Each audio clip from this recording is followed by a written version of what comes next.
Mira road station परिसरामध्ये मराठी भाषेसाठी ठाकरेंची शिवसेना आणि मनसेचा मोर्चा। मराठी भाषेसाठी हजारोंच्या संख्येने आंदोलक एकवटले। पोलिसांवर प्रचंड दबाव असल्याचं पोलीस म्हणाले। आम्ही काय दहशतवादी आहोत का? अविनाश जाधवांचा संतप्त सवाल। मराठी माणसाला कमजोर समजू नका, अविनाश जाधवांचा इशारा। जो मार्ग ठरला त्याऐवजी दुसऱ्या मार्गाने मोर्चा काढल्याने पोलिसांनी परवानगी नाकारली। कार्यकर्त्यांनी पोलिसांचं न ऐकल्याने धरपकड।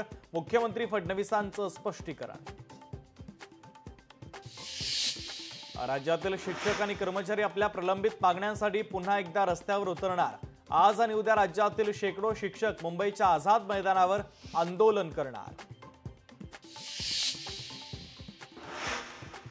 उद्या देशभरातील 25 कोटींपेक्षा अधिक कर्मचाऱ्यांची संपाची हाक। सरकारच्या कॉर्पोरेट धोरणाला विरोध करण्यासाठी संप। अत्यावश्यक सेवांवर परिणाम होण्याची शक्यता।